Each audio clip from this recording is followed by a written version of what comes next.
President Biden says he has no regrets about his handling of classified documents that were found at his home and former Washington, D.C. office. And it comes as Secret Service says they are ready to hand over names of people who visited President Biden's Wilmington home if Congress makes that request. Alexandria Hoff joins us live from Washington, D.C. with more. Alexandria, good morning.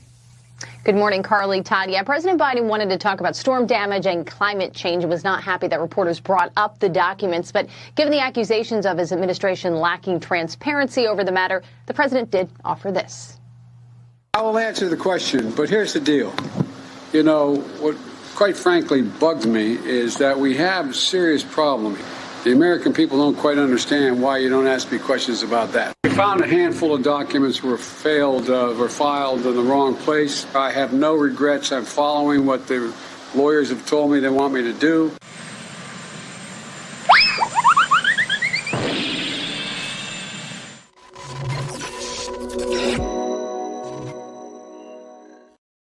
Friday, January 20th, 2023, Secret Service turn on Joe Biden will release visitor log information for his Wilmington house where he illegally kept classified information. Joe freaks out on reporter when asked about classified docs, blames Team Obama. Oh, this is getting juicy, ladies and gentlemen.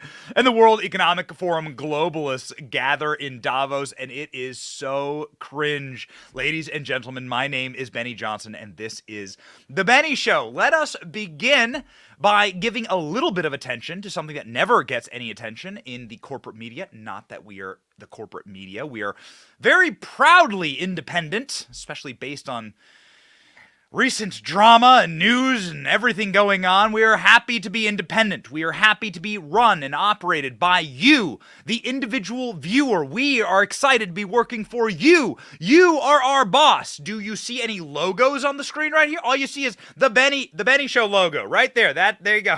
You got up on the wall. You're our boss. You're the ones who decide where this show goes. We listen to you. We want you to show where your energy and emphasis is. We want to be able to deliver to you the news that you want, and we will take you places that we might get access to so that we can go together, right? Like Donald Trump's jet. We were able to bring everyone on the jet. Donald Trump can't take the many tens of thousands, hundreds of thousands of people who watch and download the show every day, so we'll take you with us, and we proudly do that, and we'll continue to do that evermore. Ladies and gentlemen, with renewed vigor. So shout out in the comment section where you watching from today. Where are you watching from today? You watching from South Africa? I saw that yesterday. Someone from Denmark was watching yesterday. That's awesome. People from all around America, let us know. Show everyone how big the Benny Battalion is. Is that what we're going to call ourselves? We're going to work on that. Ladies and gentlemen, the Salt Army. I see them in the comment section, and we got salt, baby. There's going to be so much salt flowing in Washington, D.C. So let me take a moment and give a shout out to people that won't get any coverage today. The March for Life. We have the live feed up right now. You can see the March for Life. They have like a little concert going on. Some guy from Mumford & Sons or something, some craft brewer. This guy definitely makes IPAs. I don't know who this guy is, but anyway, I'm not trying to, okay, all in good faith. Like, I love the March for Life when I lived in Washington, D.C. Look at all those people. Look at all those incredible people marching for life. More important than ever, this is the largest march in Washington, D.C., and it's been ongoing since 1973. Hundreds of thousands of people show up for this march. Millions and millions of Americans have marched in Washington, D.C. to declare something that our founders declared a very long time ago, which was that life is intrinsic in our rights as Americans. Life is a prerequisite to all of the other rights that we have. So say it with me. Abortion is unconstitutional based on our founding documents. Period. Now, you may disagree with it. You may have your own opinions on Roe v. Wade. Well, Roe v. Wade is no more, so poof, see you later. Thank you very much, Trump judges, by the way. You gotta thank your boy. We are thankful for those judges that Donald Trump appointed. We are so happy that Roe v. Wade is gone, and now states can make their own determination on the slavery issue of our day. And this is not what the show is about, but, since the March for Life is ongoing, we did want to give them something that, of course, the press and the media will never give them, which is any attention. You will never hear a single blip, no word about this, the largest march in Washington, D.C. They will slobber and fawn and deify Antifa members and BLM, but these peaceful, happy, joyous marchers who are marching for the slavery issue of our day. Because the arguments for slavery, same arguments that are used for abortion, right? It's not a human being. It has no rights. We can do whatever we want with it. It belongs to us. It doesn't deserve human dignity.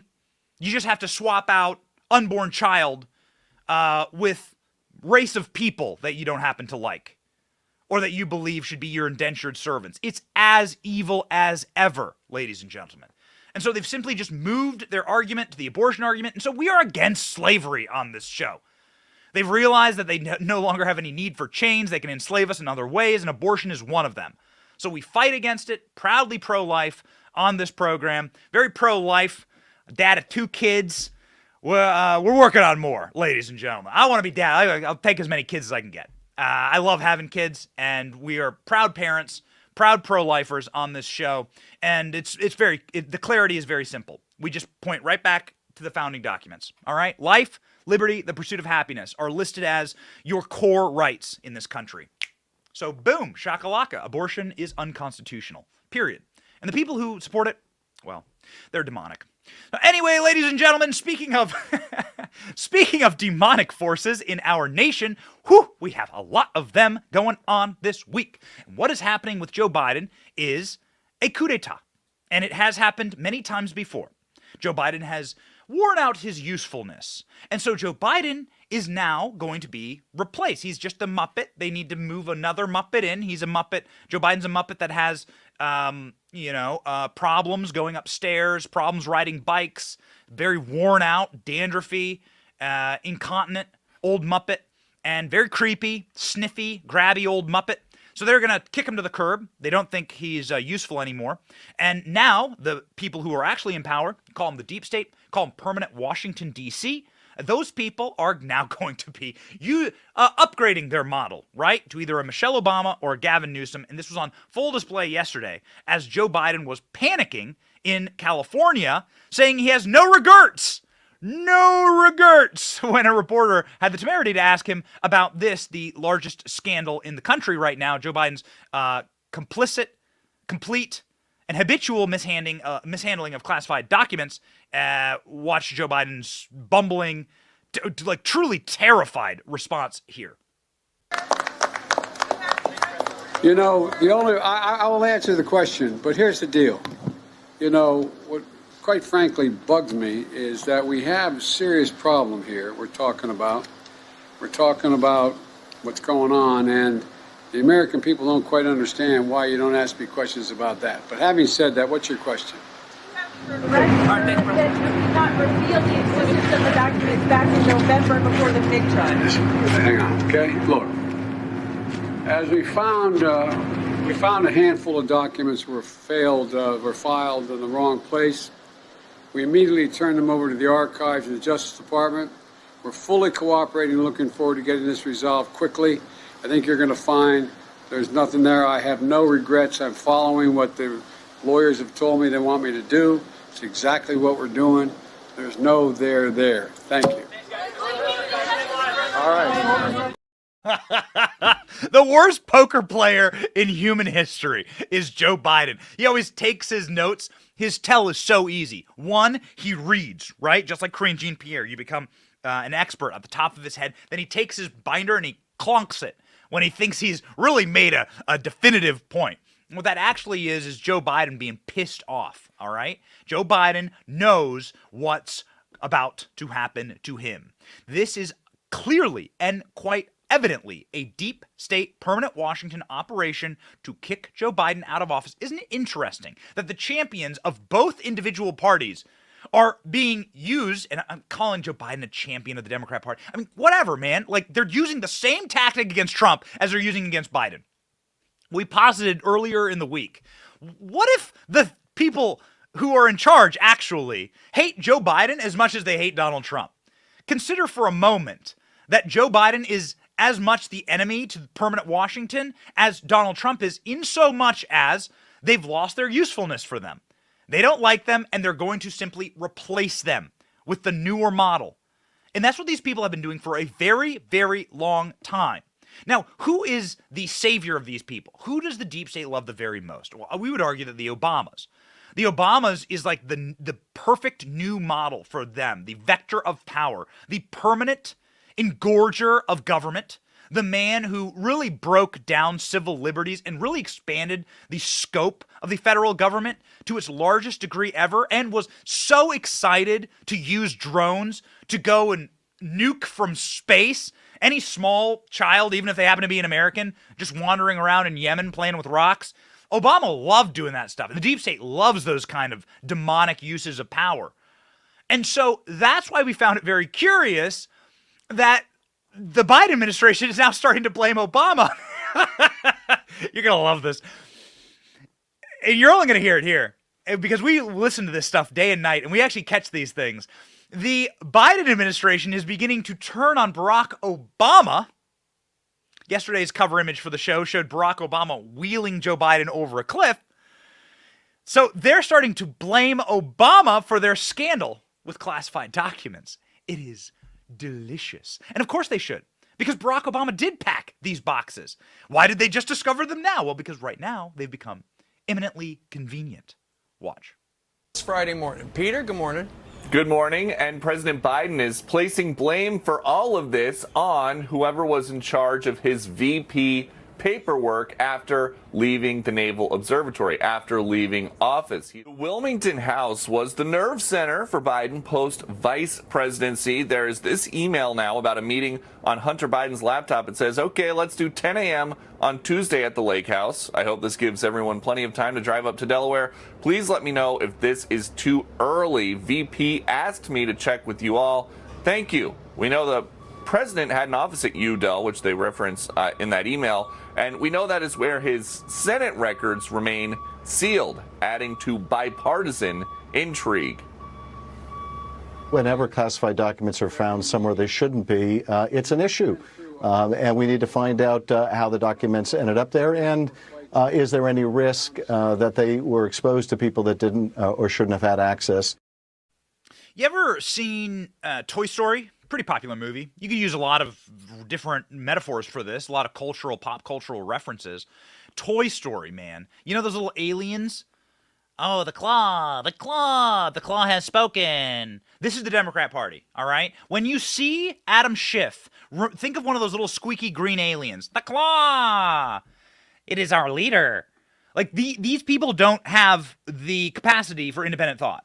They are the Borg, they are the hive mind, and they are herd animals. So when Adam Schiff is dispatched to Wolf Blitzer's show to say, Joe Biden, he's a bad man, actually, and we're going to get rid of bad old dusty man. We're going to just send him on the old bike ride into the sunset, collapse. This is all happening. It's all orchestrated. It's created. It's designed. It's centrally planned. These people are Marxists. Everything is central planning. Everything is through the Politburo. And so Adam Schiff is just one of those little squeaky aliens. He just says the same thing. Woo! That's Adam Schiff. He's told what to say, and he goes out, he gets trotted out, turn the lights on, and he says it. And now they're all starting to say it. Now, if you tuned into this show, and by the way, I'm like my team's sending, the team is incredible. They're sending me Australia? People are watching from Australia? People are watching from Nova Scotia, Canada? Way to go. From Massachusetts? A lot of people from Massachusetts? Come on, baby. Awesome. We're getting an international viewership here, and we just thank all of you. Again, we are 100% independent. We are driven by you. We give you the news. Nobody's pulling any strings here. You don't see any logos around here. We are independent. Trust us the way you trust yourself. Like, we're here for you. And, baby, ladies and gentlemen, thank you so much for shouting yourself out and where you're from. Ladies and gentlemen, know this, that Joe Biden is going to be potentially from prison cell A block 241 once they get through with him. If you were watching this show 2 weeks ago, you would have known that that was the case, because we told you that they were turning on Biden. And now that idea has permeated into the corporate press. We told you nearly 2 weeks ago that this was the start of the coup and that they were going to get rid of Biden, and that they've always done this in American history. They've always just gone through and replaced presidents willy-nilly. Either party, didn't matter. JFK, Richard Nixon. Oh, and we're going to get to that in a moment. Believe that. The deep state replaced Richard Nixon. Trust me, and we have the receipts. We're about to show you. So watch, ladies and gentlemen, as Fox News, corporate Fox News hosts, fans of Fox News, but corporate Fox News hosts and personalities are straight up saying, this is a coup d'etat. They're just replacing Biden. This is now permeated into the zeitgeist. Check it out. In Washington, D.C., it seems like the administration, they'll put some talking points out to mainstream media, and that's exactly where it goes. But it's surprising, isn't it, Steve Ainsley Bryan, that this story, as Tucker referred to it last night as this traffic ticket, is the one that commandeers the attention of the mainstream media. CNN's now covering it, and seems to be the driving purpose of, again, yes, you're right, what he refers to as permanent Washington, something that I share in that belief, that there's always something that remains. We can change the ticket, we can change the president, but there is an everlasting intelligence apparatus that remains in Washington, a bureaucratic apparatus that remains. So why do they care about this traffic ticket? And my answer to Tucker last night, my answer to you this morning, my answer to America is Joe Biden has served his purpose. He has been the useful idiot. That purpose was to defeat Donald Trump, the biggest threat to that permanent Washington establishment in, I don't know, a half a century. And now Joe Biden looks to be unelectable. He's embarrassing, even to the Democratic establishment and to Washington. And if he's unelectable and he can't be their placeholder, he served his usefulness. So they must find somebody else. Sell him down the river on the traffic ticket of classified documents. There must be somebody else to carry the shield forward into 2024. If you want proof of what Will Cain just said there, that the institutional state has now aligned against Joe Biden, look no further than Joe Biden's own Secret Service turning against him. Mark my words, ladies and gentlemen, we will synthesize this information for you and give you these details, but you need no further evidence that the permanent state is staging a coup d'etat against Joe Biden and kicking him out because he has worn out his usefulness. He is now a Muppet to be discarded, just like other leaders. Leaders come and go. The will of the people comes and goes, and permanent Washington stays forever. The Secret Service has now acted against the president with which they serve. Joe Biden said he has no visitors logs for the Wilmington home, and that he would never be able to. Karine Jean-Pierre said this from the podium 2 days ago, 24 hours ago. Karine Jean-Pierre was saying, there's no visitors logs. We have no idea who's coming and going. Joe Biden spent a third of his presidency inside of this house. We don't know who's there. It could be Fang Fang from Eric Swalwell's office. It could be Mr. Dong from Hunter Biden's office. We don't know. Ladies and gentlemen, we don't keep those records. Secret Service just said, yeah, we do. And also, more importantly, we're happy to give them to you. Oh, it's so delicious. The article on screen, ladies and gentlemen, let's read it. Secret Service is reportedly willing to reverse course and disclose visitor records to President Joe Biden's Wilmington residence, where classified documents were unearthed by the president's personal attorneys. Multiple tranches of classified documents held in a garage.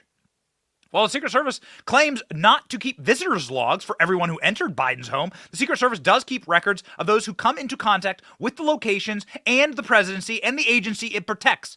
It's those logs the Secret Service are willing to turn over to Congress, according to Fox News. The Secret Service does not maintain visitor logs at private residences, but we keep a very secure log of people who are interacting with the president, while the Secret Service does generate law enforcement and criminal justice information records to various individuals. Now, if you want to go see the President of the United States, as I have done personally, and maybe you have you been invited to the White House? Donald Trump opened up the White House to the American people.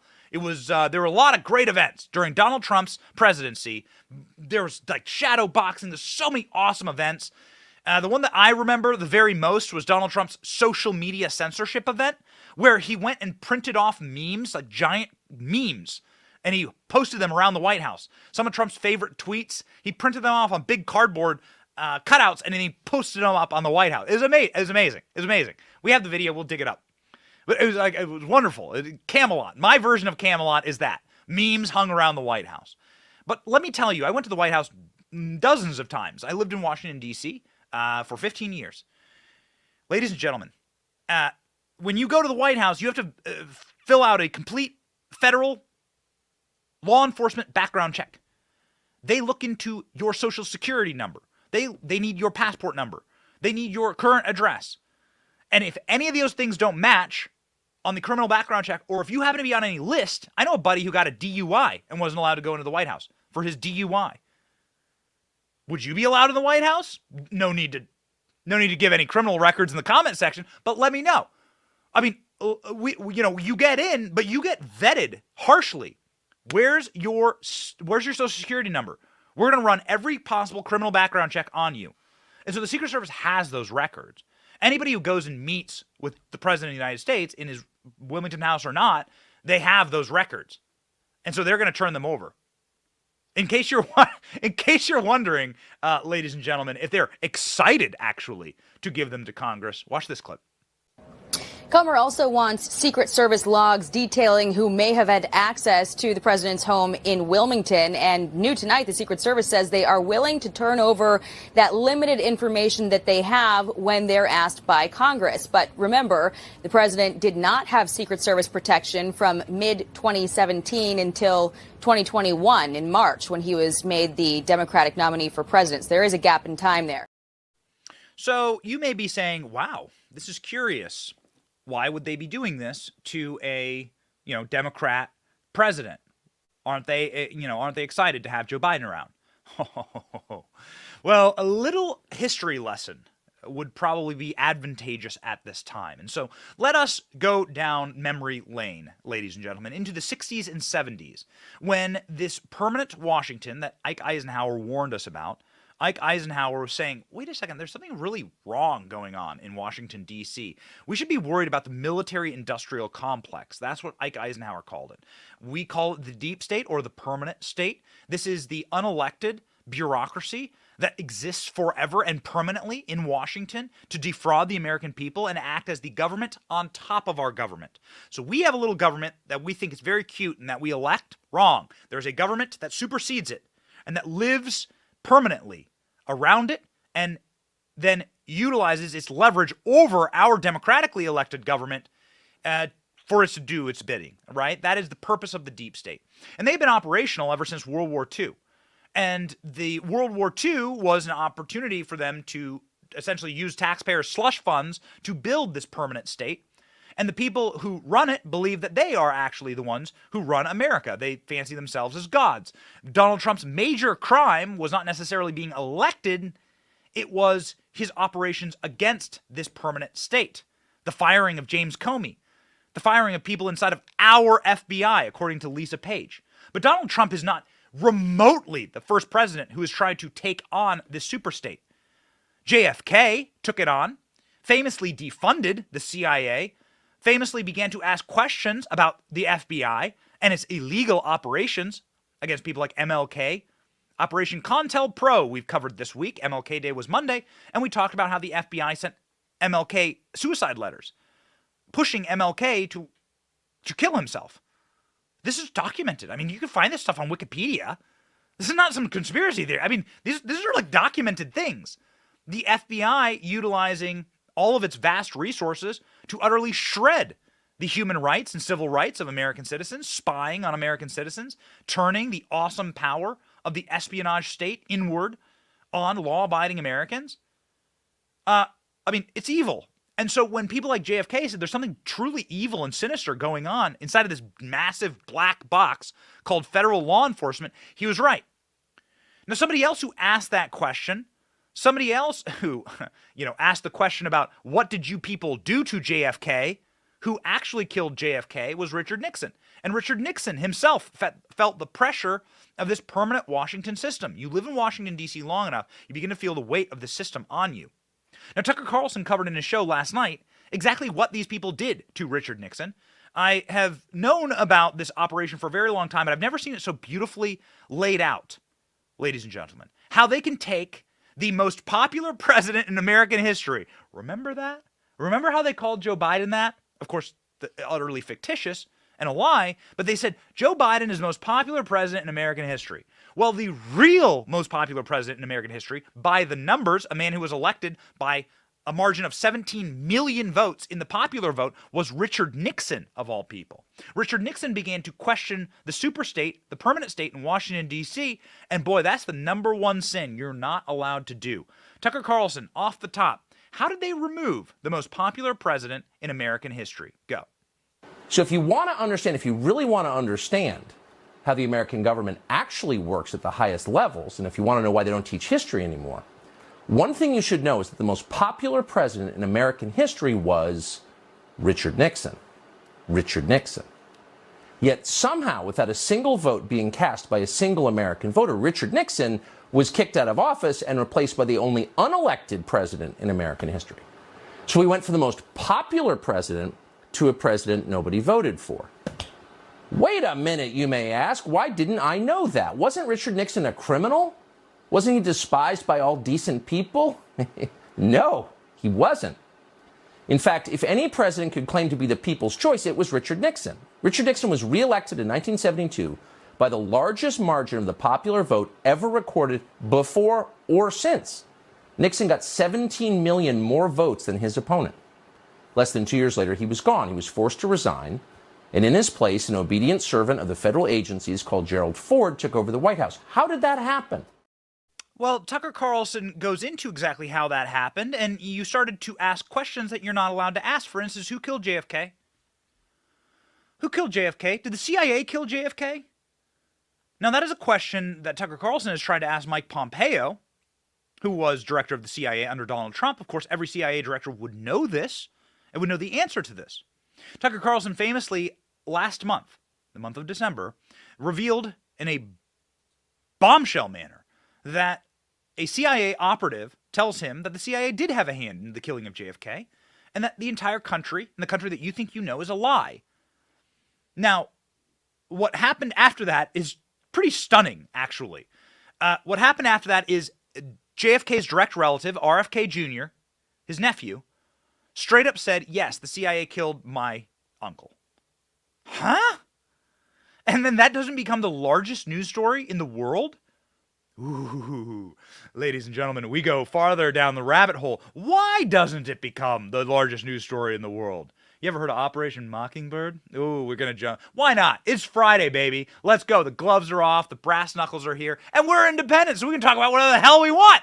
We are always going to talk about bringing you the receipts, showing you the evidence, showing you the data, putting up the information on screen, and then you can decide for yourself, okay?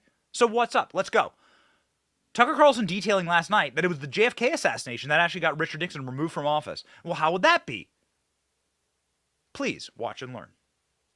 Richard Nixon believed that elements in the federal bureaucracy were working to undermine the American system of government and had been doing that for a long time.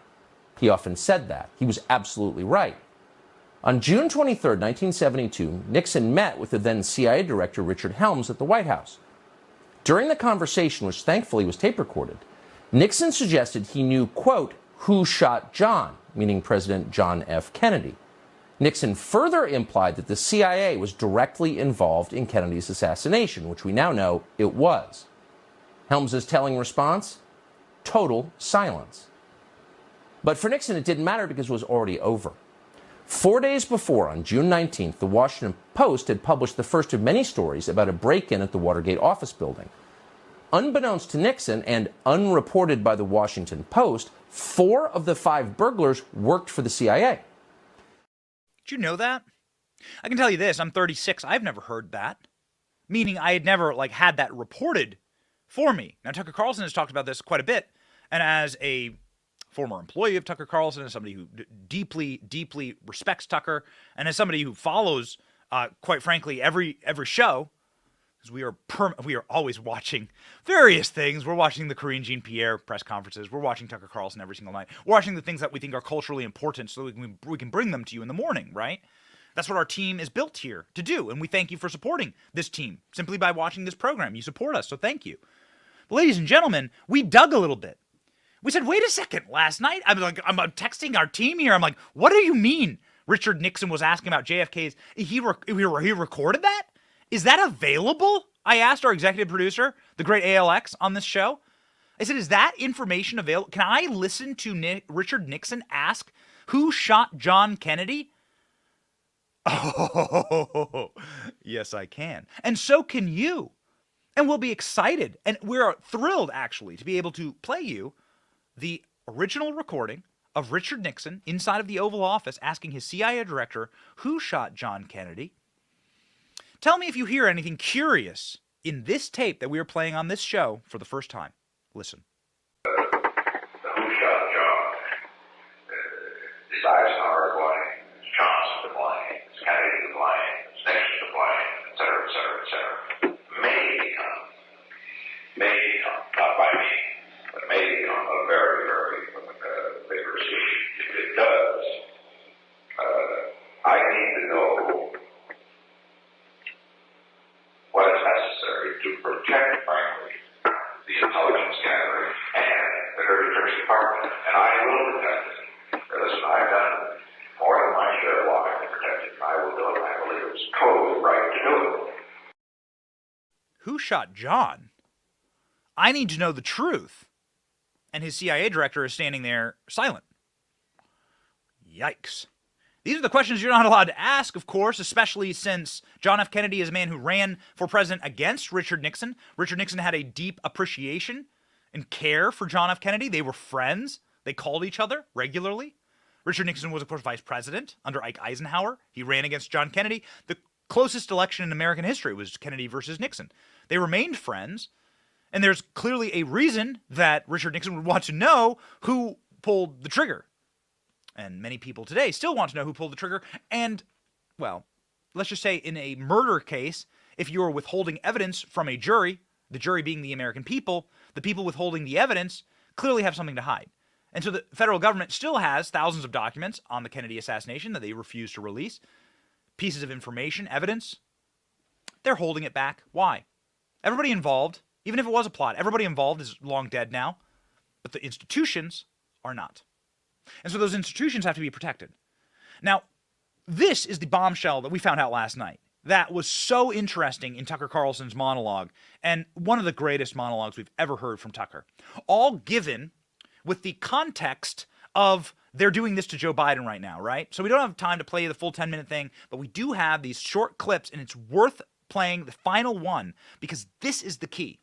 Our entire show yesterday was about how CNN turned on Biden. How is that possible? Whoa, the Secret Service is turning on Biden. The corporate media is turning on Biden. We just played you Adam Schiff turning on Biden. What the hell's going on? All the corporate media, these people got him elected. They're going to go after the boy? Do they not have any loyalty? Who are they actually loyal to? Who's running these people? Suddenly they're running. CNN ran a segment on Joe Biden that I'm not sure could even pass the lawyers at Fox News because of its brutality to the Biden crime family. So, I mean, good on them. I suppose, give them the credit where credit is due.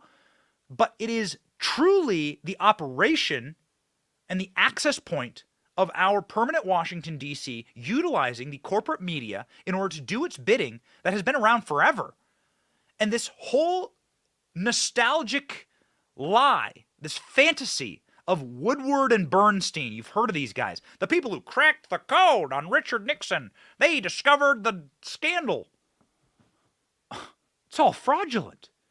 I had never heard. These people are frauds. They're not real. They're ghosts in the machine. Woodward and Bernstein, these people were hacks. These people were tools. They were an op. Whoa. The receipts are stunning. Watch for yourself. The first of many dishonest Watergate stories was written by a 29-year-old Metro reporter called Bob Woodward. Who exactly was Bob Woodward? Well, he wasn't a journalist. Bob Woodward had no background whatsoever in the news business. Instead, Bob Woodward came directly from the classified areas of the federal government. Shortly before Watergate, Woodward was a naval officer at the Pentagon. He had a top-secret clearance. He worked regularly with the intel agencies. At times, Woodward was even detailed to the Nixon White House, where he interacted with Richard Nixon's top aides. Soon after leaving the Navy, for reasons that have never been clear, Woodward was hired by the most powerful news outlet in Washington and assigned the biggest story in the country.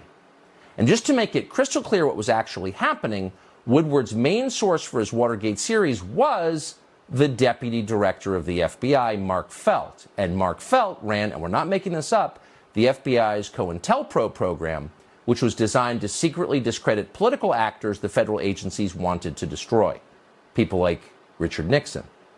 And at the same time, those same agencies were also working to take down Nixon's elected vice president, Spiro Agnew. In the fall of 1973, Agnew was indicted for tax evasion and forced to resign. His replacement was a colorless congressman from Grand Rapids called Gerald Ford. What was Ford's qualification for the job? Well, he had served on the Warren Commission, which absolved the CIA of responsibility for President Kennedy's murder.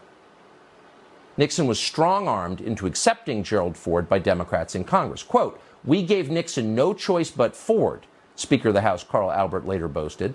8 months later, Gerald Ford of the Warren Commission was the President of the United States. See how that works? Tucker Carlson is the bravest man in media. All of these people could have the capacity to report this story. We're talking about hundreds of members of the corporate press. They could report this and put these details together.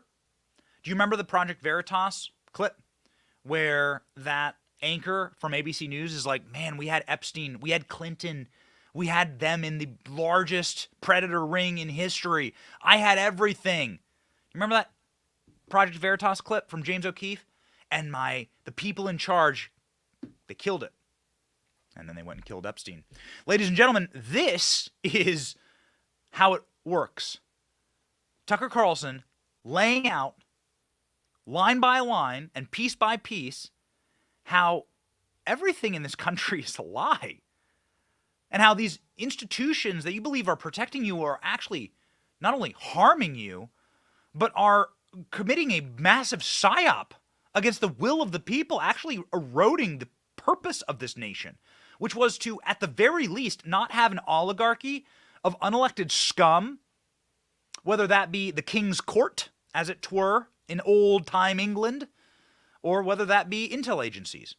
Unelected scum who are using their power to usurp the will of the people. It used to be called taxation without representation, and that's what we founded this country on. Lo and behold, we still have taxation without representation, and that taxation is used for operations like this. COINTELPRO. We covered this on Monday. Why not end the week with it? This is from Wikipedia. Far right-wing source, by the way. Super right-wing. Wikipedia. COINTELPRO is the syllabic abbreviation delivered for a counterintelligence program. It operated for nearly 20 years. It was a covert and illegal project funded by the FBI, aimed at surveilling, infiltrating, discrediting, disrupting domestic American political organizations like Richard Nixon, like the sitting president of the United States, like JFK. FBI records show COINTELPRO resources targeted groups, individuals, and the FBI deemed to be subversive, including feminist organizations, the Communist Party of America, anti-Vietnam War organizers, activists of the civil rights and Black Power movements, and Martin Luther King Jr. Oh my heavens. Ladies and gentlemen, in 1971, San Diego, the FBI financed, armed, and controlled extreme right-wing group of former members of the Minutemen, a communist paramilitary organization, transforming the group into a so-called secret army organization that targeted groups, activists, and leaders in the anti-war movement. Oh, so the FBI literally financed and controlled a fake right-wing organization to commit a insurrection? It's right here on Wikipedia. What do you want from me? What do you want from me? This article, I mean, you can scroll through it. Ladies and gentlemen, this article goes on for days.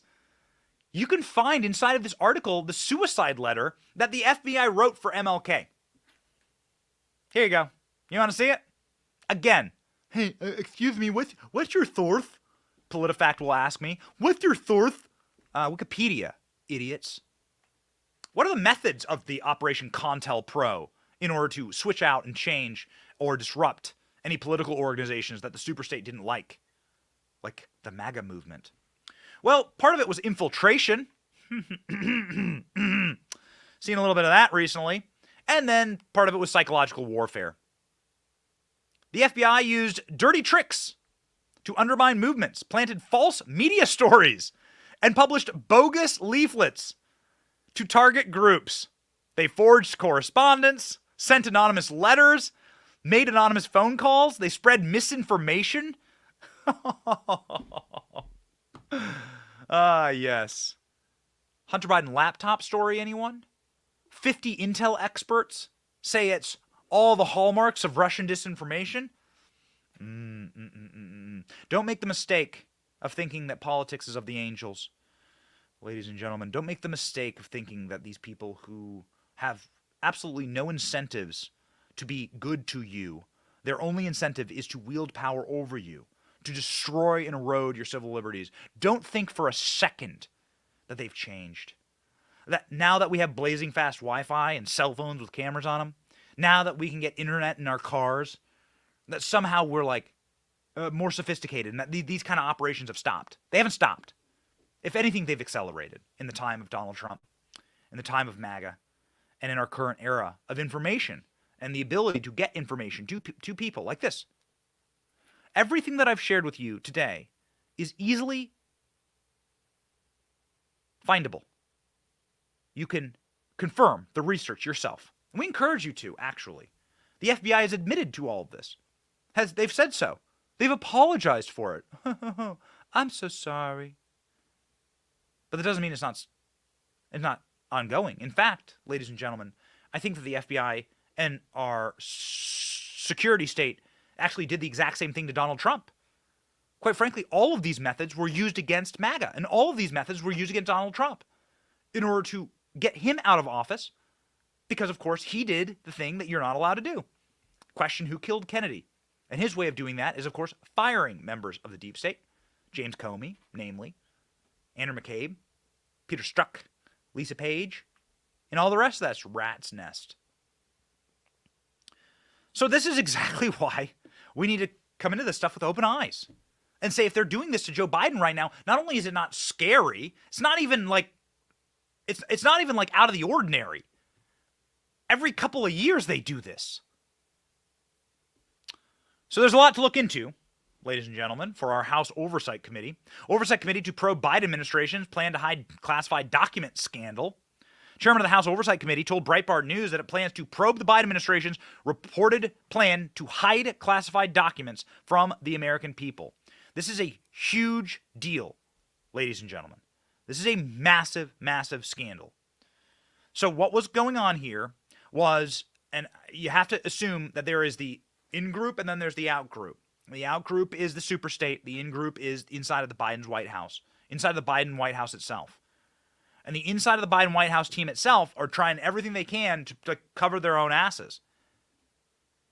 What was discovered yesterday, and I think, Royce, we have to pop right back up to the top here. What was discovered yesterday was that the White House and the DOJ agreed to hide all of this information from you, the American people. Now, just like with Richard Nixon, and trust me, we're going to put a bow on this, but just like with Richard Nixon, it wasn't necessarily the break-in that got Nixon. It was the cover-up. And they knew how to do this. Leak, leak, leak, drip, drip, drip, death by 1,000 cuts. Ancient Chinese torture, modern Chinese torture, run by the same people who admire Communist China and their methods. These people are doing this to Joe Biden right now. It's the scandal, the cover-up that gets him. Richard Nixon could have just said, hey, I have a CIA operation. What do I know? Here's what I know about it. CIA broke into Watergate. They didn't do it on my direction. Ask the CIA director. Here, I'll bring him in here and I'll fire him in front of you all. That would have saved Richard Nixon. But Richard Nixon covered up and covered up and covered up because he didn't actually know what was going on. Joe Biden doesn't know what was going on, and now the cover-up is starting to be unveiled. Check this out. White House and Justice Department reportedly agreed to hide President Joe Biden's classified documents from the American people until it leaked to the press. Woodward and Bernstein, anyone? Not only did the White House and DOJ try to obscure the scandal from public view, but they also refused to divulge that the second trove of classified documents were already unearthed at Biden's home in Wilmington when CBS News first contacted the White House about the documents at the other location, the Penn Biden Center. Early on, Biden's attorneys and the Justice Department investigation both thought they had shared understanding about keeping the matter quiet. Wow. Nothing the Biden administration did led to any type of attempt to deliver this information to the press. CBS News was the first news organization to break this information. Who tipped him off? Who's the new FBI informant? Since the Justice Department appointed a special prosecutor, the White House has provided little transparency. I'm going to continue to be prudent here. I'm going to let the review happen, the legal process happen. I don't know. I'm not going to comment here, Karine Jean-Pierre said. Look, guys, you can ask me 100 times, 200 times if you wish. I'm not going to say anything. They know the fix is in. They know the powers that are against them. And these are the same powers that got rid of JFK in their own way, got rid of Nixon in their own way, got rid of Trump in their own way. And now Joe Biden is a Muppet who no longer has his usefulness. And so now the Republicans, rightfully so, are looking into the cover-up, which is worse than the crime, arguably. The cover-up is worse than the crime because they are currently attempting to prosecute Donald Trump for the same thing. Do you see how this entire narrative is playing out? Rise with me in the hot air balloon. Rise with me to the 35,000-foot level. Let's stop looking at it so close. Let's go all the way up here. 35,000-foot level. Well, what's happening here? They set up Donald Trump with these classified documents. Merrick Garland takes the bait, sends in one of his signature FBI raids, and then they know that Joe Biden's guilty of the same thing. Either because they packed the boxes, Barack Obama packed the boxes himself. They just knew it. And now they got him in a cover-up. They know that he did this exact same thing, but worse, because he had no plenary or summary power of declassification. And now they're just doing the exact same thing. They're orchestrating this. And this is happening to Joe Biden. It's going to be more and more embarrassing and more humiliating. They're going to find more and more documents, mark my word. And Joe Biden's going to say, I'm done. I'm not going to run in 24. Clearing the way for Michelle Obama. Gavin Newsom, whatever. They got a pretty weak bench. AOC. What are you? Bernie Sanders. They're going to run George Soros from the grave. Klaus Schwab, he's 85. Yeah, we'll get to him in a moment. Republicans are saying that they are going to look into now the cover-up. LOL. Ladies and gentlemen, time is a flat circle, as they say on True Detective, I think. That's a True Detective line, Matthew McConaughey. Time is a flat circle. There's nothing new under the sun. This is the same operation they used against Nixon. This is it. Jim Jordan is playing the part of the investigator looking into the cover-up by the President of the United States. Take it away, Jim.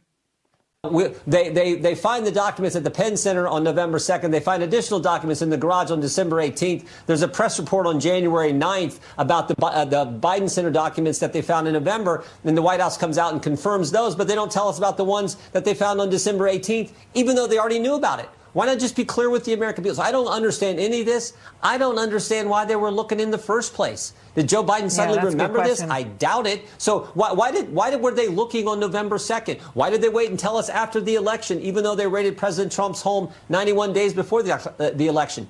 Nothing makes sense here. Are you watching it all line up? Nothing makes sense here. You're beginning to see what's about to happen to Joe Biden. Listen to Tom Emmer, who's no bomb thrower. He's in charge of what gets delivered to the floor. He's the Republican whip, right? So Tom Emmer, he's the majority whip, is saying, hey, impeachment for Biden. Yo, this guy is like, people call him a rhino. Tom Emmer is no like, super huge, muscular MAGA guy. Tom Emmer saying impeachment. If it rises to the level of impeachable malfeasance, it'll come to the floor. Tom Emmer's the guy who controls what comes to the floor. And as we've already covered, the Secret Service is more than happy to comply with the subpoenas and tell you who Joe Biden was meeting with inside of his Wilmington house with these super secure top secret documents that just so happen to be there while theft soared in Wilmington 21% in 2022, according to Breitbart. President Joe Biden claimed his garage, where he stored classified documents, was totally secure, while theft soared by 21% in 2022, according to the city's police department. By the way, the Corvette's in a locked garage, okay, Joe Biden says, with the lampshade and the documents. We can't play the clip enough. Maybe there's a photo in this article. Joe Biden and his midlife crisis Corvette there, paid for by you. Joe Biden hasn't earned a private sector honest dollars in his entire life. The calls are coming from inside the house.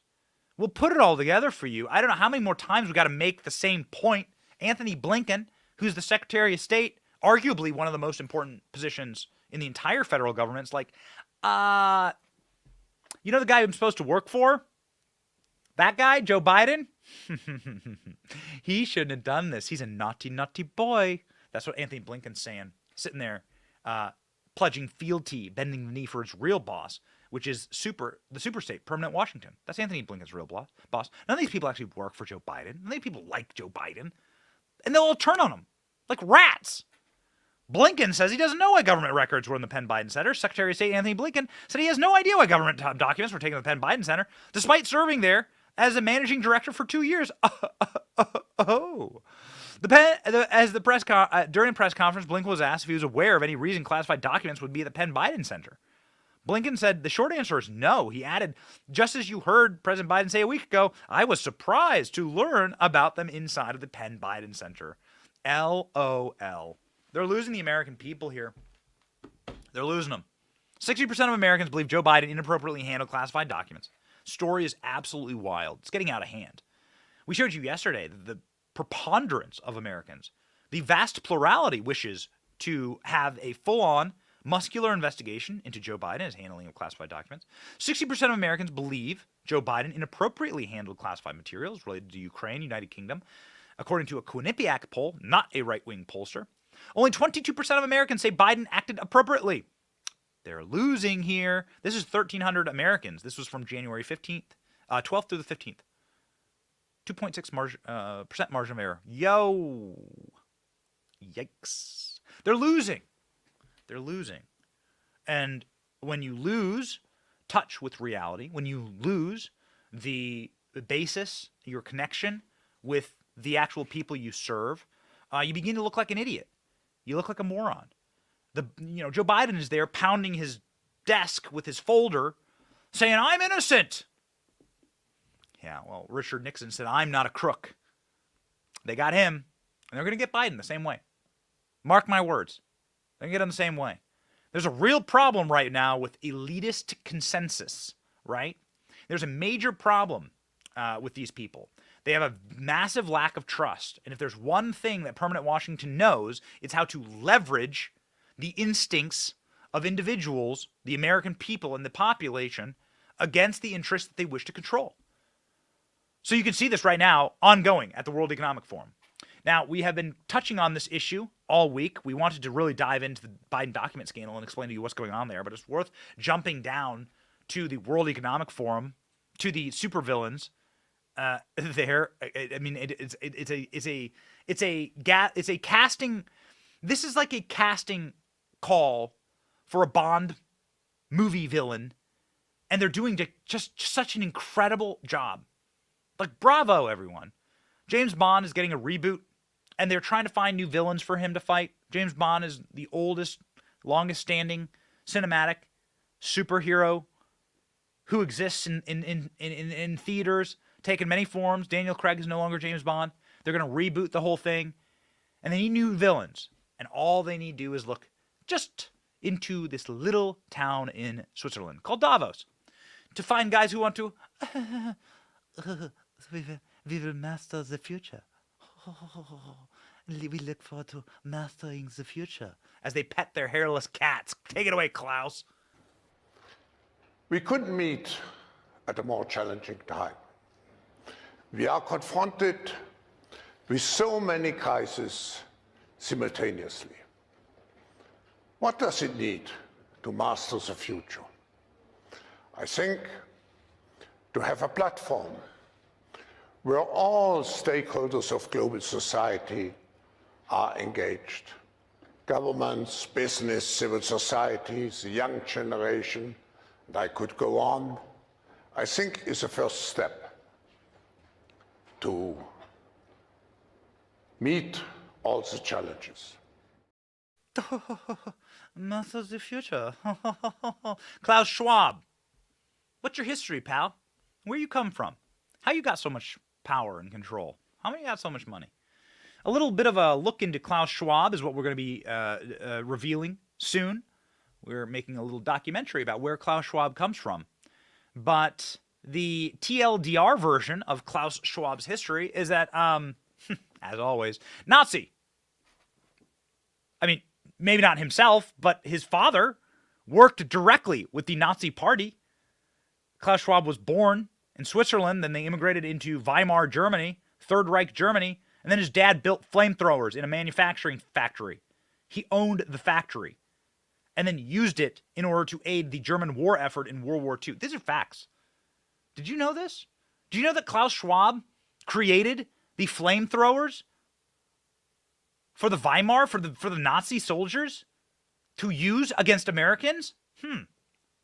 Maybe he should be held accountable for that. I mean, I'm not into blood libel here, but that's actually where he grew up. Klaus Schwab's 85. That's like what he grew up. He was around to remember that. I mean, you know, in case you need a new Bond villain, right? Klaus Schwab, the metaverse village will be where you live. Ha ha ha ha ha. Take it away. Hello, a question to Mr. Schwab. I think the metaverse is a great tool to reinvent the way we work. But in general, my question is, in the moment we see quite a big decline in trust in political institutions and also in their representatives worldwide. And a meeting here in Davos, at what extent do you think this can strengthen to build this trust again? I would refer afterwards also to Brad Smith. I think what is essential is to make sure that the system as such, the technology, can be trusted. And one of the village partners, for example, is Interpol. So we work together already with the necessary instances to make sure that the system is as safe as it can. So the fusion, what he's talking about Interpol there, is the fusion of law enforcement, federal law enforcement, in the operations of oppressing you. Now, our FBI Director Wray, was actually at the World Economic Forum and was saying the exact same thing. This is after the Twitter files dropped, proving that the FBI was essentially running Twitter as an operation.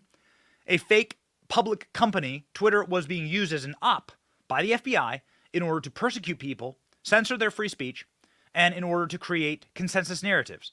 Here is the FBI Director, Christopher Wray, who why the hell is he at the World Economic Forum? What does our FBI Director have anything to do with the world economy? Well, here's exactly what he has. They're bragging about it. This is, what's it called when the evil villain like they could have just won, but instead they stopped to give a monologue, right? They monologue. That's a monologue, the evil dark monologue. They don't have to monologue. They could have just, you could kill the superhero or you could blow up the world, but instead of just punching the button, they stop and give an evil monologue. Here's Christopher Wray's evil monologue, bragging about using Twitter.com as a private sector tool to engage in unconstitutional activity vis-a-vis the FBI. Go. And I think the sophistication of the private sector is improving, and particularly important, the level of collaboration between the private sector and the government, especially the FBI, has, I think, made significant strides. Pretty much every technology we could talk about today, we see both great opportunity but great dangers in the wrong hand. Oh, great. Yes. We really enjoy our private partnerships with places like Twitter, where we paid them millions and millions of dollars to censor Americans. Totally unconstitutional. Impeach that man. GOP, House, impeach that man. Go. Take him out of that. I mean, this guy is this is the guy who oversaw it. The reason why we can call it a coup is because it was that same FBI director that was signing off on censoring Donald Trump. Donald Trump was that guy's boss. Trump advocated for Christopher Wray's appointment. And Christopher Wray is then signing off on not only the censorship of the Hunter Biden letter, but then the censorship of his own president. Again, blatantly and fundamentally unconstitutional and evil, actually. Along with John Kerry comes a lot of alien-looking things. John Kerry doesn't look human. He's more machine than man now, as they would say. In Star Wars, John Kerry has a plastic face. He has a plastic soul. He is a plastic person. Does he have reptilian skin underneath his human exoskeleton? We don't know. We'd like to ask in person. John Kerry was straight up bragging about being an extraterrestrial at the World Economic Forum to a group of other lizard people. Watch. And when you stop and think about it, it's pretty extraordinary that we, select group of human beings, because of whatever touched us at some point in our lives, are able to sit in a room and come together and actually talk about saving the planet. I mean, it's so almost extraterrestrial to think about, quote, saving the planet. And if you said that to most people, they think you're just a crazy tree-hugging, lefty, liberal, do-gooder, whatever, and there's no relationship. But really, that's where we are. Really? That's where we are. How broken are these people? The most broken people on planet Earth are the ones who got beat for president by George W. Bush. These people never recovered. Al Gore bloviating, having like an aneurysm on stage, like a true mental breakdown on stage. It was it was deeply pathetic, and this man needs to see a therapist immediately. This man needs to find Jesus. Watch this climate criminal, John Kerry, do his best job of putting hot air carbon into the world by breathing it out of his mouth. We're still putting 162 million tons into it every single day, and the accumulated amount is now trapping as much extra heat as would be released by 600,000 Hiroshima-class atomic bombs exploding every single day on the Earth. That's what's boiling the oceans, creating these atmospheric rivers and the rain bombs, and sucking the moisture out of the land, and creating the droughts, and melting the ice, and raising the sea level, and causing these waves of climate refugees predicted to reach 1 billion in this century. Look at the xenophobia and political authoritarian trends that have come from just a few million refugees. What about 1 billion? So these people are actors. Their play is the creation of a Chicken Little dynamic. And this is how it works. They play Chicken Little. The sky is falling. There is an emergency. And the only way to stop the emergency is to give us all of your rights, to give us all of your economic viability, to give us control of your central banking, to give us control of your autonomy, your body, as it were, right? You saw this. Give me your bodily autonomy for security and access to society. This is the game. It's always been the game. Panic, fear, terror, imagined in Al Gore's case, and then give me all of your money. And Al Gore has made $300 million. Al Gore left. He comes from a very rich family. Al Gore left office in the year 2000. His net worth was $1 million. Al Gore's net worth now is $300 million. That's curious. Where's that come from? Well, it comes from Al Gore shaking down various industries and corporations with his nonprofit, saying he's going to go after them if they don't pay him. Al Sharpton. Move. Al talked with Al. Al Sharpton told Al Gore the way to do it. And this is what Al Gore does now. He has a climate Gestapo, climate criminal operation. And that's what he does. By the way, Al Gore owns multiple mansions. Has them in California, has them in Tennessee. These mansions use thousands of percentage more kilowatts of electricity than the average American household. Al Gore himself flies private. These people are such jackals. And they're vultures, and they want a singular thing, and that is obviously to be gods of this world, to be in charge. They don't believe in Jesus. They don't believe in a God. They don't believe in a higher power. They believe that they are the higher power. That is why they think they can control the weather, if they tax you enough. Tax you enough, and they can stop the sun from being hot, as Andrew Tate would say. Give me all your money, and we'll keep the sun from being hot. This is the way of these people. It comes from a very dark place. let's just say it, comes from a very, very dark place. And these people believe that they exist because their mission is pure and unadulterated control over you. They believe that they can do anything and there will be no consequences as they pursue that mission because they themselves are the highest authority. There is no God, there is no creator. They themselves are the highest authority on this earth.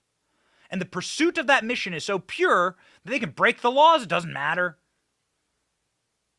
They can end morality itself because they are the morality. I am the king. I am the divine right to rule, as these people would say. As, of course, they refuse to acknowledge any God or creator, and they themselves believe that they are in charge of the world, and that they can control the world's weather. And so that is the predominance of their thinking. That is how it works for them. And it's nice to see that checked every once in a while. We have that checked here in Florida. In fact, in the town where we are broadcasting this show from right now, where Benny Studios are, in Tampa. So Ron DeSantis just had a massive victory as we started the show. Ron DeSantis is somebody who body-checked one of these George Soros attorneys who refused to practice the laws of the state, and I guess we'll take small victories where we can get them. There's an attorney, a DA. These people get funded by George Soros to come in and break laws and then to push this type of Marxist extremism on all of us, to let criminals out of jail, to push critical race theory, to push radical gender ideology, to push, just call it what it is, Marxism on you. And they do so through force of law. And a judge just found that DeSantis, who kicked this guy out on his ass, is completely right. Months after Florida governor shocked the Tampa Bay region with his decision to suspend Andrew Warren from office, a federal judge ultimately dismissed the Hillsborough state attorney's lawsuit against DeSantis, saying that it's a state matter. In the filing, Judge Robert Hinkle pointed out that DeSantis violated his First Amendment by considering Mr. Warren's speech on matters public opinion. He added that while the suspension did violate the Florida Constitution, the case isn't under his jurisdiction. The judge cites the 11th Amendment as his reason for dismissing the lawsuit in court. Warren has options for his next move. He can file a lawsuit in state court. The suspension also violated the Florida Constitution. Violation did affect the outcome, but the 11th Amendment prohibits federal court from awarding declaratory or injunctive relief in this kind of issue. Mr. Warren's claims against Mr. DeSantis arising under federal law are dismissed on the merits with prejudice. So that's a lot of legalese to say that this guy has no case. And that, yes, these district attorneys actually act under the guidance of the state.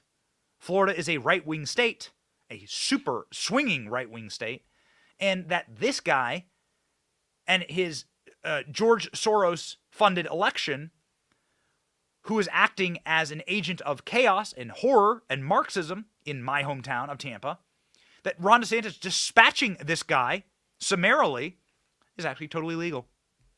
And it's beautiful. And there's the kind of power that we need, ladies and gentlemen. These are the kind of fights that we have, ladies and gentlemen. And these are why we need to exert all of our energy towards these fights. There's been a lot of drama in the conservative media ecosystem this week. There's been a considerable amount of fighting. We don't like it. We'll say it up front. We don't like it. We like certain fights. There are certain fights that create the type of vectors and the type of movement that we need, and we must have direct focus on the enemy.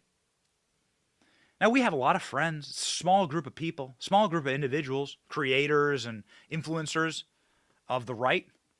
It's a not a fun group of people to be a part of. You get wrecked. You get Media Matters articles written about you. You get your Twitter DMs are just like, go kill yourself, the entire thing, day and night. You get people like harassing your family, sending you mean stuff to your wife and kids.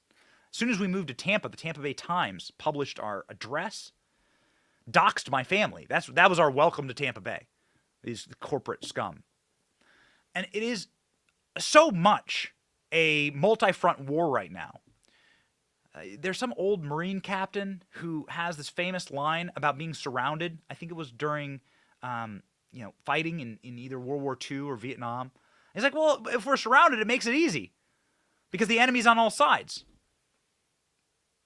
And so now we can just fight in every direction, right? And that's what it feels like being a conservative right now. You have to fight in every direction. And so we encourage everyone to not get black-pilled, please. Eyes on the prize. Energy, it takes energy to fight. Armies with no energy cannot fight. Armies with no energy get run through.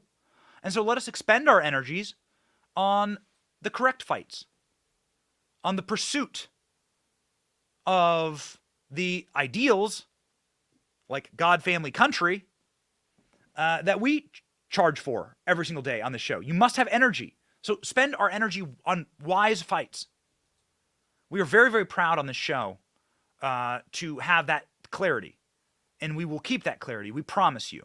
We will stay grounded. If there's one thing that keeps us grounded, it is understanding that there's a spiritual realm in all of this. We started the show with the March for Life. And of course, we end all of our shows with a Bible verse. Our Bible verse today is from the Sweet Psalms. And it goes like this. Even though I walk through the darkest valley, the valley of the shadow of death, I will fear no evil, for you are with me. Your rod and your staff, they comfort me. Rod and staff, a reference to the shepherd, and a shepherd who guides us all. The true shepherd, God, the creator, he is the shepherd, and he's guiding us. It may seem dark. There are scary wolves out there. There are people who could hurt us and attack us, and we walk through the valley of the shadow of death. We are amongst the shadow of death on this earth at all times. But we have a shepherd who is watching us and protecting us, watching over us, and it gives us peace and calm in these times and clarity as to what the true fight is, because we do walk through a valley of the shadow of death. And as we look at the World Economic Forum, and as we look at these monsters who wish to control us and destroy us, it does get scary. There are a lot of wolves out there, maybe more than ever. Who knows? But evil doesn't really change its form.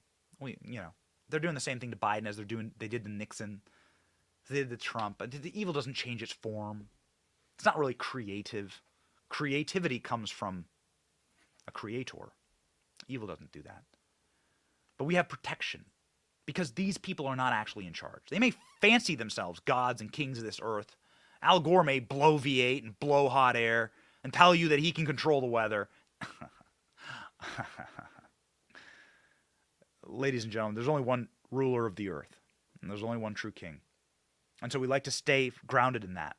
And God asks us to fight. Christ himself was a fighter. Maybe I'll get in trouble for saying that. I don't pretend to be some type of biblical scholar. But Christ himself had things that power that he challenged on this earth. And physical acts that he undertook on this earth to push back on evil and the institutions of evil on this planet. And so we do that on this show. And we are laser focused on that. And we will not be driven aside by any extra drama. We want to live in harmony and peace with everyone in this movement. We respect other creators who stick their neck out there and who are part of this movement, and we respect you ultimately. You, the audience, is why we show up. Not some corporation, not some paycheck, and certainly not for extra notoriety. Sometimes that sucks. We do it because you deserve a voice. And so we show up every single day for you. And we will continue to do that. And we're going to have a wild ride. So buckle up in 2023 and 2024. We'll be there for you. Please keep showing up for us. And we say thank you. Thank you for another incredible record-setting week on The Benny Show. God, family, country. Nothing better than that, baby. So go into your weekend uplifted, be happy, and be thankful. We certainly are for this community. Let's keep growing it. We got a lot of work to do. It's going to be great. Again, God bless you in this wonderful weekend. Enjoy it. Spend time with your family, loved ones.